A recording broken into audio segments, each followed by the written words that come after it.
Hello friends, आप सभी का हमारे यूट्यूब चैनल पे स्वागत है। आज हम सीटेट में पर्यावरण अध्ययन के विषय में पढ़ेंगे, उसके क्वेश्चन करेंगे। पहला क्वेश्चन, विश्व में 20वीं शताब्दी का सर्वाधिक गर्म वर्ष कौन सा था? भाई, विश्व में 20वीं शताब्दी में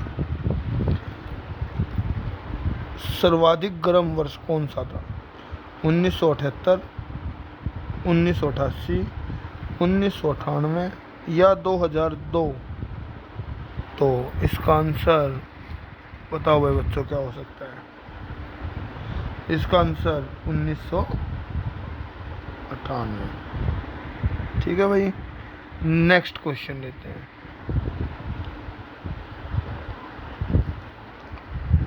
निम्नलिखित में से कौन मानव निर्मित पर्यावरण है? निम्नलिखित में से कौन मानव निर्मित पर्यावरण है? पहाड़, समुद्र, सड़क या ज्वालामुखी? भाई, निम्नलिखित में से मानव निर्मित पर्यावरण, जिस पे मानव, जो मानव से बनाई गई चीज़ है, वो पर्यावरण क्या है भाई? पहाड़ हो सकता है, समुद्र हो सकता है, सड़क या ज्वालामुखी? तो हमें क्या चीज़ मिलती है भाई बनी बनाई? तो हमें इसका आंसर होगा ए, पहाड़। नेक्स्ट क्वेश्चन करते हैं भाई। तीसरा क्वेश्चन है, 20वीं शताब्दी के औसत तापमान में कितनी वृद्धि हुई है? 20वीं शताब्दी के औसत तापमान में कितनी वृद्धि हुई है? 0.1 degree Celsius, 0.2 degree Celsius, 0.3 degree Celsius या 0.5 डिग्री सेल्सियस? तो 20वीं शताब्दी में भाई औसतन तापमान में कितनी वृद्धि हुई थी?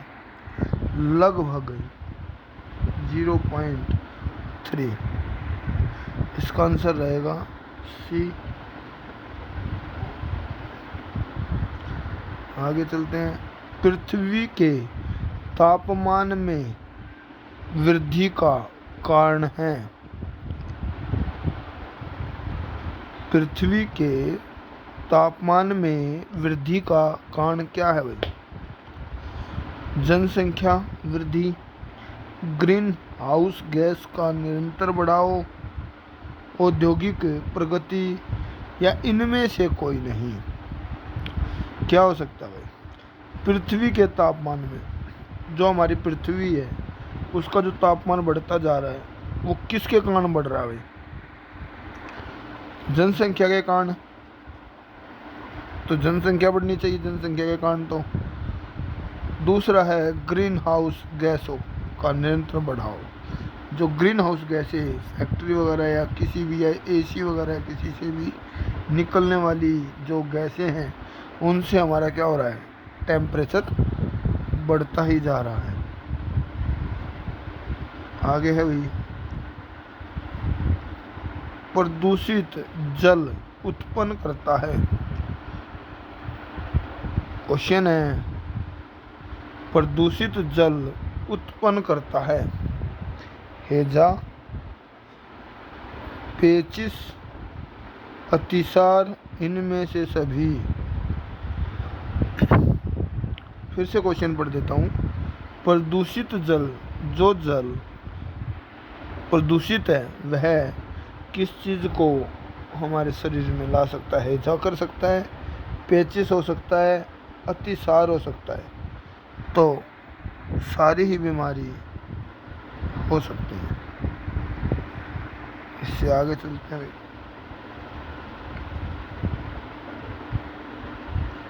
छठा क्वेश्चन, जल प्रदूषण का प्रभाव पड़ता है? जल प्रदूषण का प्रभाव पड़ता है, किस चीज़ पे पड़ता है भाई? जल प्रदूषण का। वनस्पति पे पड़ता है, बिल्कुल पड़ता है। जीव जंतुओं पर, बिल्कुल पड़ेगा। मानव पर, बिल्कुल सही बात है। अब तीनों ही सही हैं तो इसका आंसर क्या रहेगा? फोर्थ, सभी। आगे चलते हैं।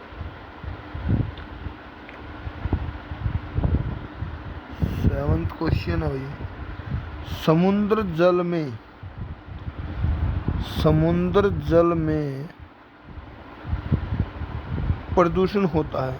कहाँ से होता है भाई समुद्र में प्रदूषण? पाल नौकाओं के प्रयोग से? नहीं, उनसे नहीं होगा। जो बोट वगैरह होती है उनसे नहीं होता प्रदूषण। जलवानों द्वारा पेट्रोलियम परिवहन से, जो जहाज वगैरह होते हैं पानी के, उनसे होता है जल प्रदूषण? नहीं। खनिज तेल और ईंधन के रूप में प्रयोग करने से, जो कूड़ा कटकर या फैक्ट्रियों का तेल वगैरह या गंदा पानी अगर हम समुद्र में मिला दें, नाली का पानी, तो उससे क्या होगा? जल प्रदूषण होगा। तो इसका आंसर है सी, उपरोक्त में से कोई नहीं। तो आंसर रहेगा सी। आगे क्वेश्चन है भाई, ये question C TET, H TET और यूपी टेट में हर जगह पे पूछे जाते हैं। शुद्ध जल में रासायनिक दृष्टि से हाइड्रोजन तथा ऑक्सीजन का कौन सा अनुपात सही है? 1:2। जो शुद्ध जल है उसमें रासायनिक दृष्टि से हाइड्रोजन तथा ऑक्सीजन का, भाई हाइड्रोजन कितनी होगी और ऑक्सीजन कितनी होगी, उसका अनुपात बताना है। 1:2 यानी हाइड्रोजन 1 और ऑक्सीजन 2।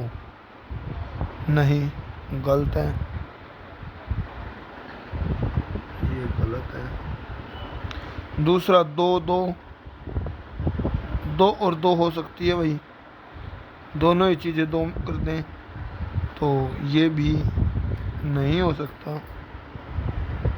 फिर है भाई 2:1, ये हो सकता है। या 1 सही है 1/2, यानी कि 5/3/2 जमा 3/2, ये भी उसका अनुपात नहीं है। तो हमारे पास सी बचा, ये इसका आंसर है। ऐसे ही आगे चलते हैं। 9वां क्वेश्चन, जल को प्रदूषित करने वाले तत्वों में निम्नलिखित में से कौन सा प्रभावशाली है? इसमें बताना है भैया हमें, जल को प्रदूषित करने वाले तत्वों में निम्नलिखित में से कौन सा प्रभावशाली, सबसे ज़्यादा क्या इफेक्ट करेगा जल को प्रदूषित करने के लिए? पहला, जल में रेत, चीका, खनिज पदार्थ डाल दिए जाएं तो बिल्कुल हो सकता है, प्रदूषित हो जाएगा। जल में औद्योगिक प्रदूषक मिल जाने से, जिसमें जल में औद्योगिक प्रदूषक, उद्योग से यानी फैक्ट्री वगैरह का गंदा पानी वगैरह मिलने से वो भी प्रदूषित हो जाएगा।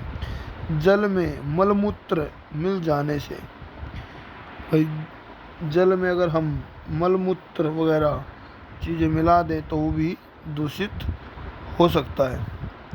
तो तीनों ही हो सकते हैं, तो लास्ट ऑप्शन है उपरोक्त सभी।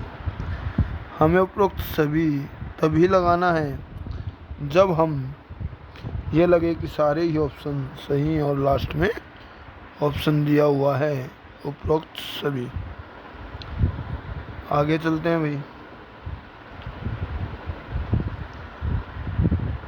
निम्नलिखित में से कौन महान सहारी घटक है, मांसाहारी घटक है। इनमें से बताना है कौन सी चीज़ मांसाहारी है। बकरी, हिरन, खरगोश या लोमड़ी। भाई बकरी शाकाहारी होती है, ठीक है, तो इस तरह बकरी नहीं हो सकता। हिरन वो भी शाकाहारी होता है, वो भी नहीं हो सकता। खरगोश ये भी शाकाहारी होता है, ये भी नहीं हो सकता। और इसी प्रकार लोमड़ी मांसाहारी होती है। ये आंसर इसका होगा। इसी तरह हम आगे भी क्वेश्चन करेंगे। पृथ्वी के तापमान में निरंतर वृद्धि का क्या परिणाम होगा। अगर भाई पृथ्वी पे तापमान निरंतर बढ़ता ही रहे तो उसका परिणाम क्या निकलेगा भाई। हिम शिखरों में हिम पिघलना। हाँ, गर्मी जब ज़्यादा होगी तो जो हिम है, जहाँ उसके ऊपर बर्फ़ है, वो पिघलने लग जाएगी। समुद्रों का जल स्तर ऊपर उठना। जो समुद्र हैं उनका जल स्तर ऊपर उठने लग जाएगा। सागर तटीय भागों का जलमग्न होना। जो सागर हैं उनमें जो पानी है उसकी मात्रा कम होने लग जाएगी। और अंत में उपरोक्त सभी दिया हुआ है जो कि इसका आंसर होगा, क्योंकि ये सारी ही चीज़ें पृथ्वी के तापमान रोज़ाना प्रतिदिन बढ़ता रहेगा तो ये सारी चीज़ें होंगी।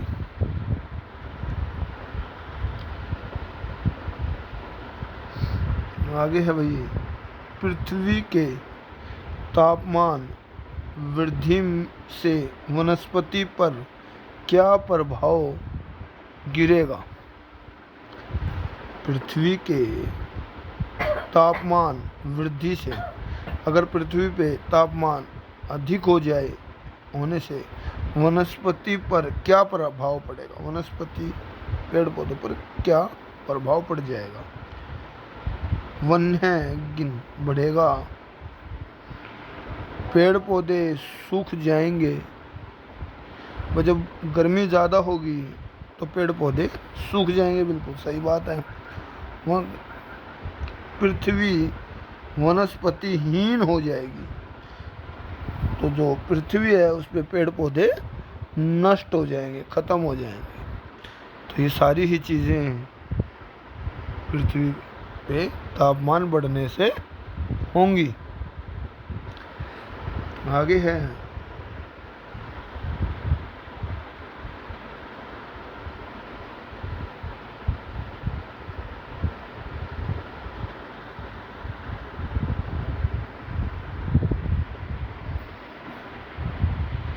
आगे क्वेश्चन है भाई, पृथ्वी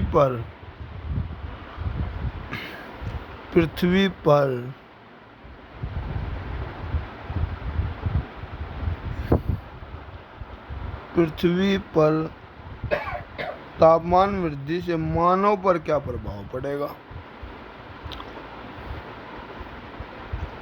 बाढ़ आएगी, अकाल होगा, भूखमरी होगी, या इनमें से कोई नहीं। तो भाई जब पृथ्वी पर तापमान बढ़ेगा तो सारी ही चीज़ें आएंगी। गर्मी होगी, गर्मी से बादल बनेगा, भाप से तो बारिश होगी, अकाल भी, सूखा पड़ जाएगा, और भूखमरी भी आ जाएगी। तो सभी रहेगा इसका आंसर।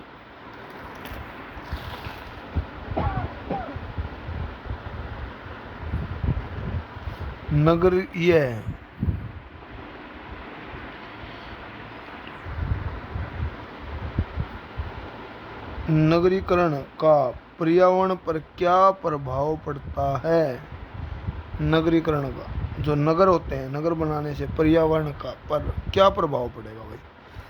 जल प्रदूषण बढ़ता है, वायु प्रदूषण बढ़ता है, ध्वनि प्रदूषण बढ़ता है, या सभी?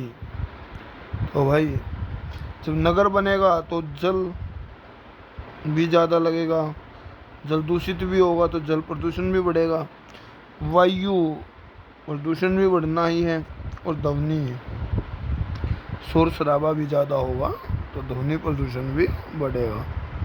तो सभी होंगे इसके।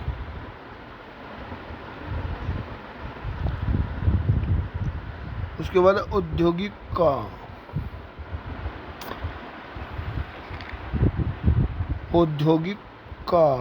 वर्गीकरण। औद्योगिकरण का पर्यावरण पर क्या प्रभाव पड़ता है? जब उद्योग, फैक्ट्री वगैरह लगाने से, उद्योग करने से पर्यावरण पर उसका क्या प्रभाव पड़ेगा?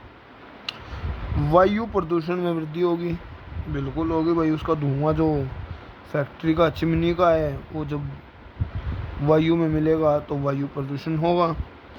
ध्वनि प्रदूषण में वृद्धि, तो ध्वनि भी होगी।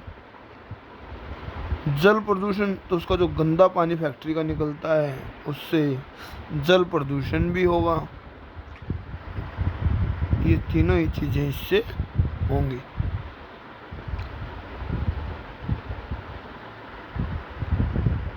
उत्खनन का पर्यावरण पर क्या प्रभाव पड़ता है?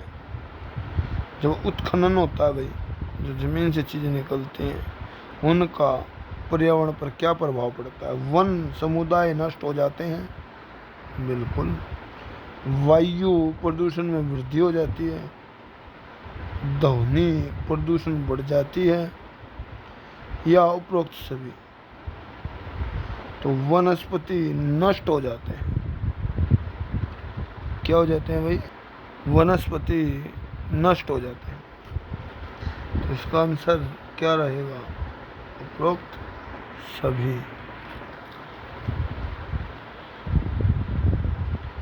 अब हम इससे आगे वाला देखते हैं।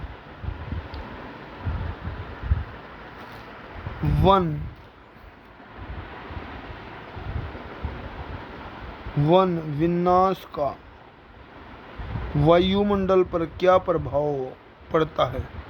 अगर वन विनाश हो जाए, वन ना रहे, पेड़ पौधे नहीं रहे, तो वायुमंडल पर उसका क्या प्रभाव पड़ेगा? ग्रीन हाउस उत्पन्न करने वाली गैसों की मात्रा में वृद्धि, भू संरक्षण, मरुस्थलीकरण, हिमस्खलन। अगर वन विनाश हो जाए, पेड़ पौधे कट जाएं, तो जो ग्रीन हाउस गैसें हैं वो उनकी मात्रा बढ़ जाएगी। तो ऐसे ही दोस्तों हमारे साथ बने रहें और बड़ी आसानी से क्वेश्चंस सोल्व करते रहें। ऐसे ही आप हमारे साथ बने रहें, जिससे कि आप क्वेश्चंस को सोल्व कर पाएंगे और ऐसे ही आप क्वेश्चन सोल्व करते रहेंगे। अगला क्वेश्चन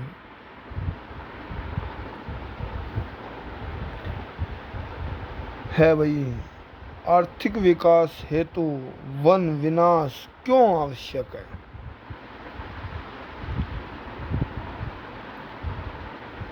आर्थिक विकास हेतु, आर्थिक विकास के लिए वन क्यों खत्म कर देने चाहिए? कृषि भूमि प्राप्ति के लिए, बिल्कुल। बढ़ती जनसंख्या हेतु आवास बनाने के लिए, हाँ भाई, जब जनसंख्या बढ़ेगी तो घरों की जरूरत होगी, तो वनों को खत्म किया जाएगा। उद्योग धंधों को स्थापित के लिए, जब जनसंख्या बढ़ेगी, आर्थिक विकास होगा, तो उद्योग धंधे लगाने के लिए भी जगह चाहिए या सभी? तो इसका आंसर रहेगा सभी।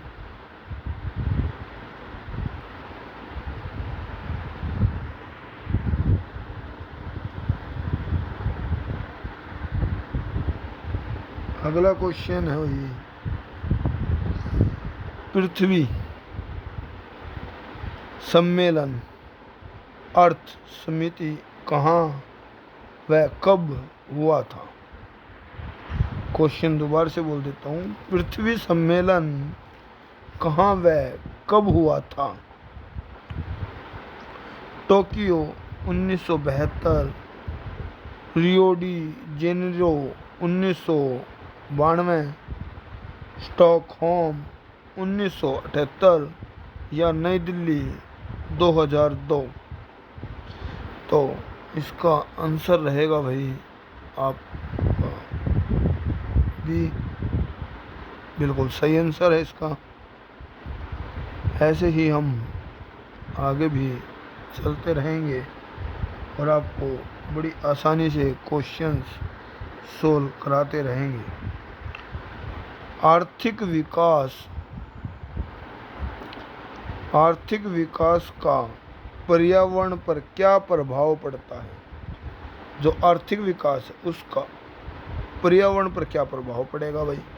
आर्थिक विकास से पर्यावरण साफ व स्वच्छ रहता है। आर्थिक विकास से पर्यावरण पर कोई प्रभाव नहीं पड़ता। तो प्रभाव तो पड़ता है भाई। आर्थिक विकास से पर्यावरण का ह्रास होने लगता है। जब आर्थिक विकास होगा तो पर्यावरण पर उसका नुकसान देखने को अवश्य ही मिलेगा। आर्थिक विकास से पर्यावरण संतुलित रहता है? नहीं भाई, संतुलित नहीं रहेगा। ठीक है, तो संतुलित तो बिल्कुल नहीं रहेगा। और वह आर्थिक विकास से वह साफ रहेगा? नहीं, बिल्कुल साफ नहीं रह पाएगा भाई। आर्थिक विकास का पर्यावरण पर कोई प्रभाव नहीं पड़ेगा? बिल्कुल पड़ेगा भाई। तो हमारे पास यही बचा, यही इसका आंसर है।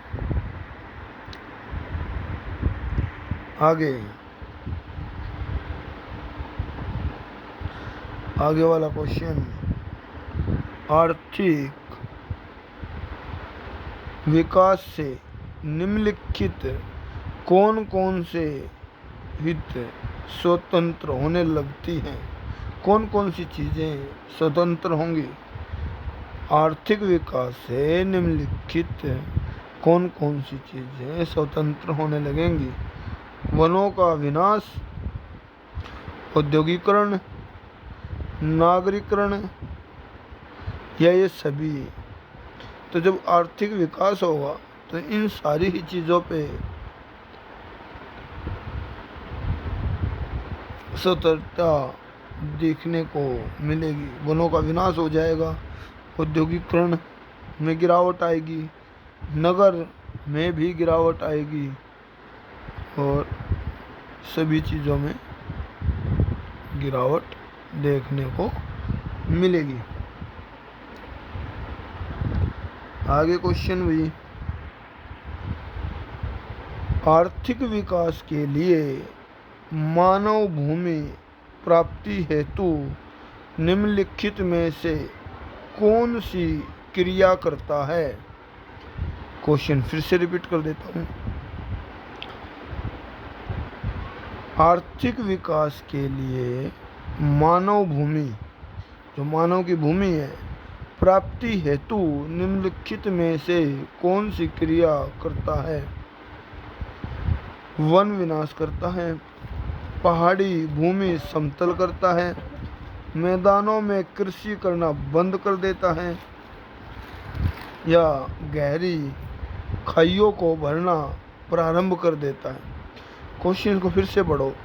आर्थिक विकास के लिए, जो आर्थिक विकास है उसके लिए भूमि, जब आर्थिक विकास है उस चीज़ के लिए वन विनाश करता है। जो वन है वो ख़त्म होना स्टार्ट हो जाएगा। तो इस प्रकार इसका आंसर ए रहेगा।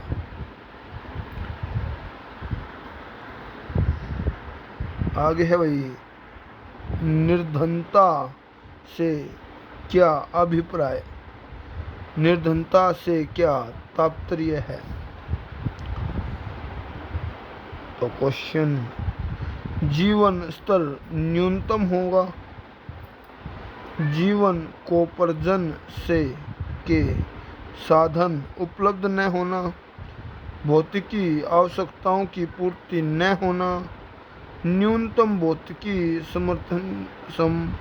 सामर्थ्य के निरपेक्ष स्तर को प्राप्त न कर पाना।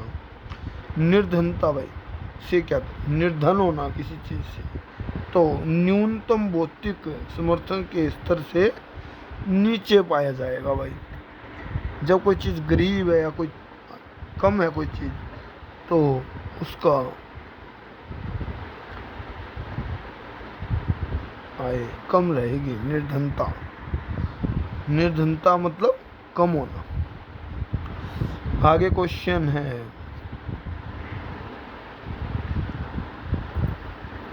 निर्धनता का अर्थ यह नहीं है कि समाज का एक वर्ग अन्य वर्गों की तुलना में सापेक्ष रूप से निर्धन है, बल्कि भौतिकी कल्याण के मूल्य अवसरों का न होना है, न्यूनतम सामर्थ्य को प्राप्त करने में असफल होना है।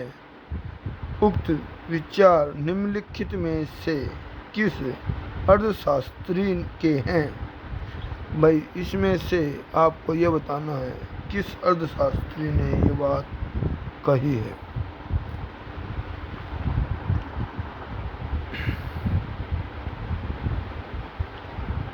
ठीक है भाई,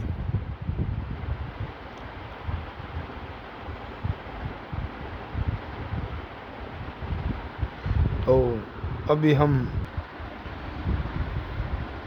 तो कौन से अर्थशास्त्री थे भाई, अमर्त्य सेन, एडम स्मिथ, विश्व विकास रिपोर्ट, मार्शल। किसने कहा था भाई ये बात कही थी अमर्त्य सेन की। ठीक है भाई, ये क्वेश्चंस पेपर में आ सकता है।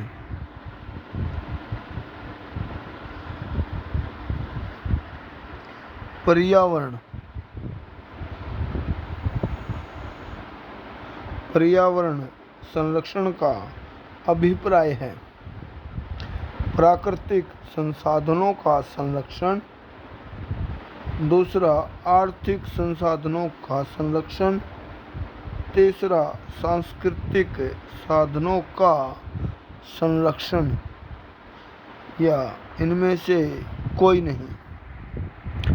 तो आपके हिसाब से इसमें आंसर क्या होना चाहिए। इसका है पर्यावरण संरक्षण का अभिप्राय सांस्कृतिक साधनों का संरक्षण है भाई। इसका मतलब होता है ये। आगे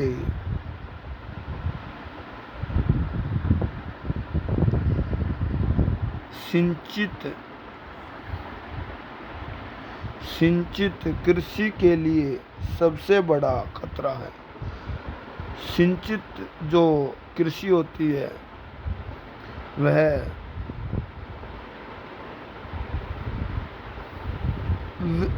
वर्ल्ड लेवल पे होती है। तो भू जल संरक्षण के कारण नहीं भाई, ऐसी कोई वो नहीं है। वैश्विक तापमान में वृद्धि, हाँ बिल्कुल, जो वैश्विक तापमान है उसमें वृद्धि लाती है, या बाढ़। तो आंसर रहेगा बी। इसके आगे क्वेश्चन है हमारा,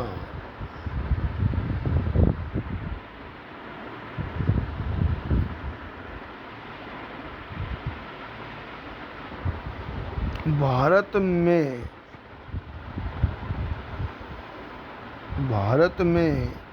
1989 में GCR पर्यावरण शिक्षा केंद्र की स्थापना कहाँ हुई? अब हमें ये बताना भाई, भारत में 1989 में GCR पर्यावरण शिक्षा केंद्र की स्थापना कहाँ हुई थी भाई?